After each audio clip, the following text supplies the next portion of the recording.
Welcome back to Vibas. My name is Alvin Sinclair. This is my co-host right here, Sharita. So yesterday on the show, we spoke to former national squash player Sharon Wee, who is currently a coach, and she gave us some pretty interesting insights into why personal development and nurturing soft skills is an incredibly important element in sports. But she's not the only one who believes there are more to sports than just athletic prowess. The folks over at the BTOP Sport Academy strongly believe that involvement in sports has the potential to help youths raise both their confidence and grades through a holistic approach. And we sit down today with Haziq Rudie and Afiq Rudie, who tells us more. Welcome on the show, guys. Hey, the Rudie brothers. Yes. That's what they always call you, right? Yes. The Rudie brothers. Great to have the both of you now. So the BTOP actually stands for Bring the Opportunity Program. Can you tell us about some of the objectives that you set out to achieve through this program? We'll start with you maybe first, Afiq. You can start first, right? Okay. All right, sure. Yeah. So BTOP is actually a social enterprise company where we develop youth in terms of sports. So our main objectives, we focus on first, physical. Second, emotion. And third, life development skills. Okay, so with this, we focus on physical, which means that we see how, we sharpen up their skills in that particular sports, and also we help them face from obesity for those who have faced obesity. All right. And then for emotion, for those who is stressed in exam, for example, because in Malaysia, they are pretty much academic oriented. All right. So with this, we help them to reduce their stress, to release tension by playing sports. That's how we do it. And then for life development is where we sharpen up their soft skills to be someone in the future. Okay. So this program, so there's these three elements that you just mentioned. Is it taught simultaneously? Is it the same time when they come in for sports, or is it divided to three different categories? Well, it's come to this different time. It's actually a dynamic motivation through a close engagement. So what we do is we do play and talk through sports, and it's we give them a personal coaching method as well as life skills. So what we do is we give them space to play, like sports, like football and all the others, and as well as we give them a space to have two-way communication to express their feelings. That's when the emotion comes. And also by doing this, it improve their self-confidence and see a better future in themselves. Oh, that's nice. You know, it's very kind of all-encompassing and very, very whole as well. But when we refer to the youths, what sort of age range and demographic are we really looking at here? Oh, age range. It depends on the sports that we have. Okay. When we started in futsal, for futsal, it's focused on the primary school. So the primary school is the age of the under 12, 9 to 12 years old. And then we move on to football outside for bigger space and bigger environment for secondary school. And then we also focus on girls as well, which is softball. It is to reduce gender inequalities and empower girls and increase participation for girls. And then with problems that we not problems actually, sorry. We also added a new sport this year, which is softball. It is for everyone, no matter what age you are, gender, and it's common for everyone. We actually added archery. Archery, Archery is a new sport. Well, I was going through your Facebook page and I saw that everyone's so that's actually taught by one of your co-founders as well, right? Yes. Okay, so let me just get this straight. So your co-founder, he's into archery, and you're a certified coach from FAM, and you're with the futsal. Very nice. Now I was kind of just wondering also, you know, the name, Bring the Opportunity Program. What sort of opportunities are afforded to these youths by joining this BTOP Sports Academy? The opportunities that we give. The opportunity that we give is that many students or players that we have nowadays doesn't really have the opportunity to play or as a school team and all that. We give them an opportunity for them to play, and we'll also channel them through a well-known club. So that if they're good, they can play. And we also nurture them so that they know what to do in the future. Okay. And do you like guide them for competitions or take them for... Because I saw something on your page as well that you were setting a team off for a competition somewhere.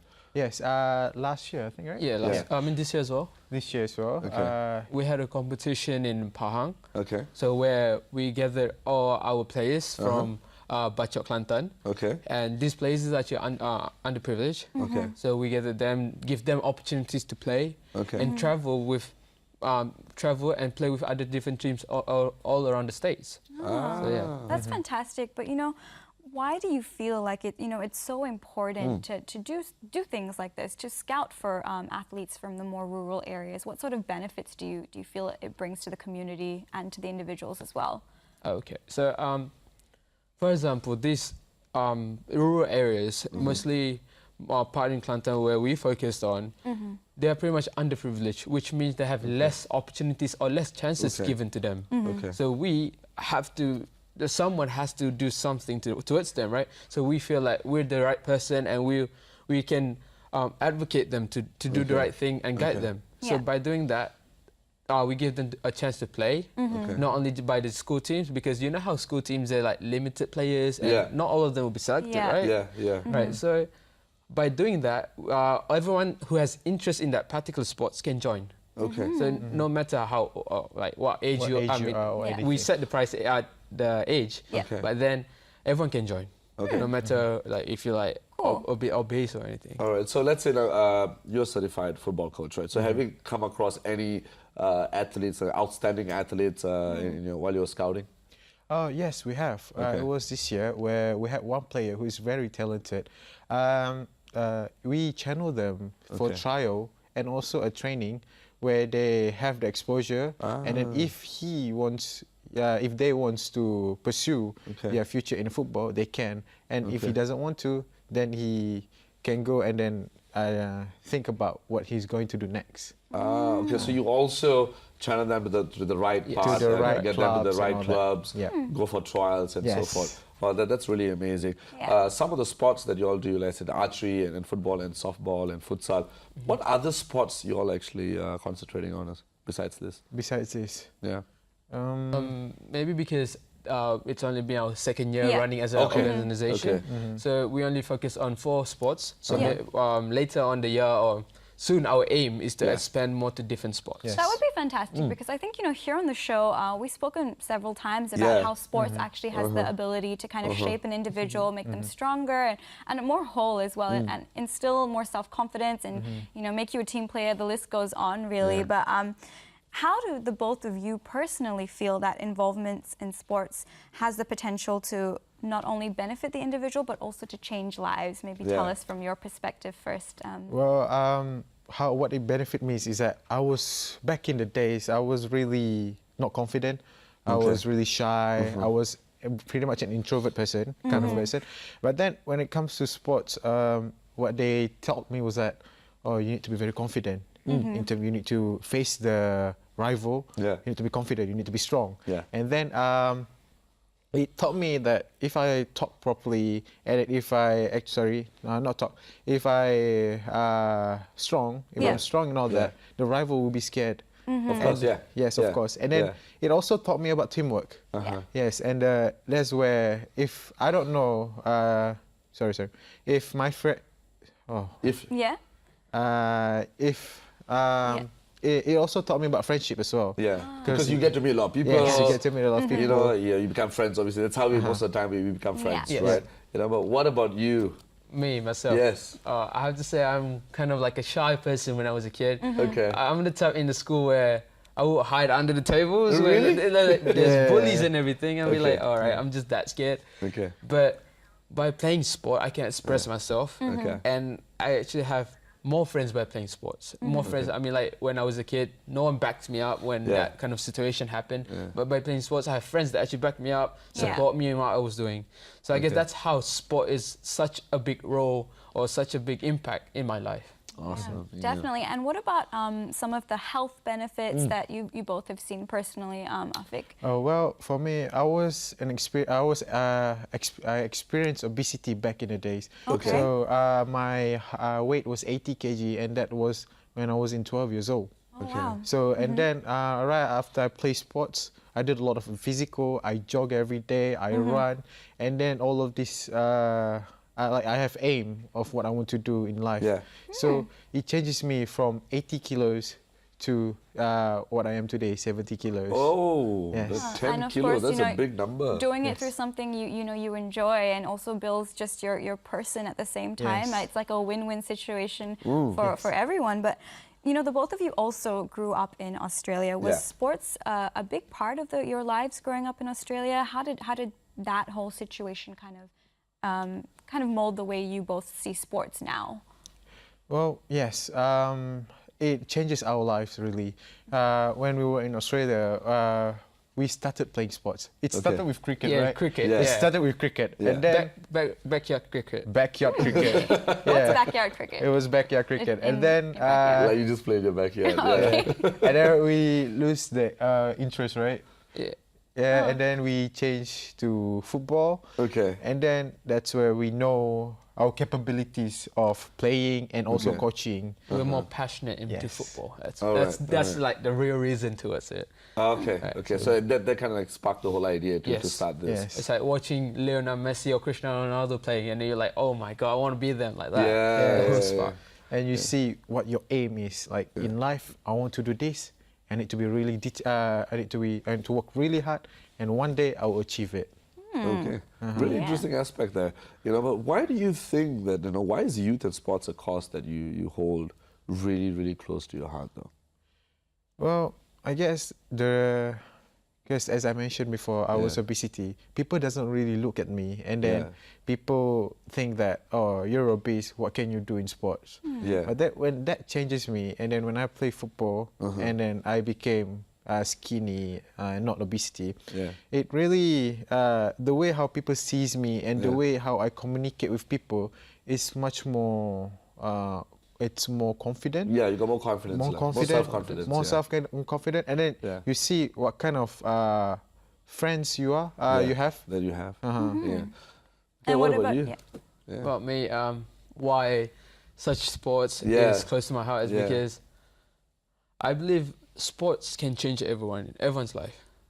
Okay, for example, I have a friend who smokes actually. So and then after he enters the program BTOP in football, he stops smoking because sports actually teach you discipline. Sport teaches you to be a better person, and sport teaches you how to work with others, and to like appreciate and respect. So I didn't have much respect when I was a kid. Like everyone's like kind of insult me. So by playing sport or having sport as one of a strength, keeps you going and motivate me in life. That's why it's fun. It's a very strong message, and the both of you have, of course, brought this message over to Philippines. You recently took your work over there under the banner Youth for Sports Sustainable Development Goals 2030. Can you tell us about that experience, Afik?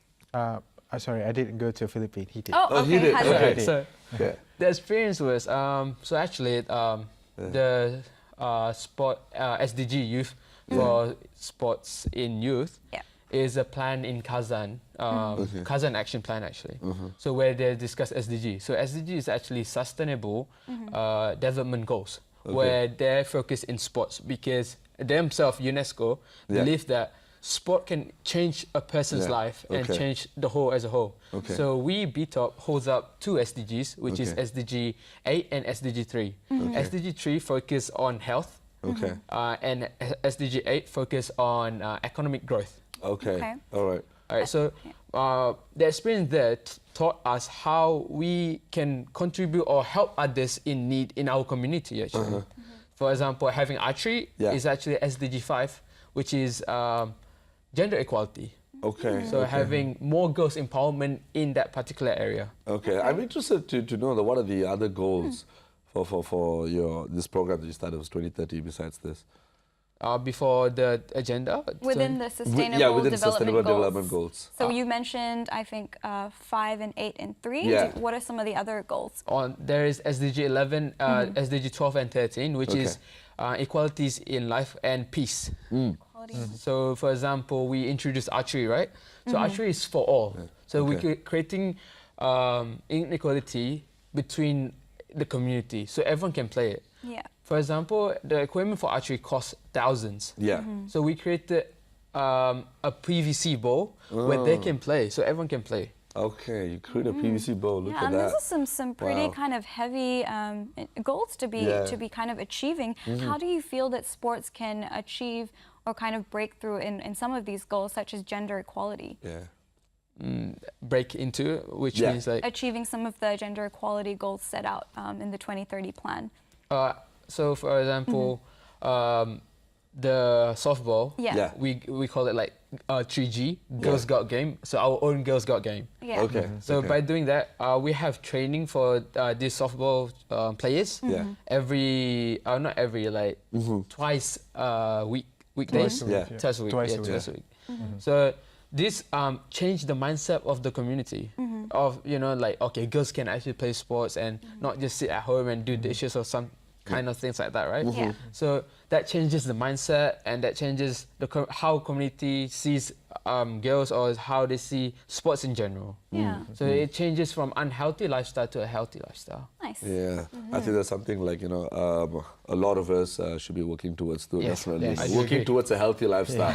Right. Well, the end of the year is fast approaching, right? You know, so what does BTOP have planned for the rest of the year, or what can we expect in 2018? In 2018, well, we will increase more kids to join for futsal, and then we'll develop them, and then see them have a bigger group of environment there. And then for football, of course, we're gonna expand it as well, and then there will be more and more people. And archery. I might add as well. Well, we will try to do partnership, most strengthen up our partnership, mostly with GLCs. So that will help in terms of our sustainability in terms of football, futsal, archery and softball. But in 2018, we are going to introduce our new sports actually. Tell me. So this new sport is actually swimming. Nice. All right, so swimming, soon probably I will go on a course where I am going to take the course and be a coach to actually swim to children and adults actually. That's a new aim and something we're looking forward to. We're looking forward to. I think that's very much needed. We wish you all the best. Thank you so much for coming on the show today. Thank you so much. Thank you. Yeah. I like that, you know, they're going to be introducing swimming as well. A lot of people that I meet don't know how to swim. I'm one of them. Oh, what? Well, you know, we're going to have to find a way to kind of disguise your age and get you in that program when it starts. We're going to take a quick break. When we come back, we're going to be speaking with the folks from the Babylon Vertical Farm, so stay tuned.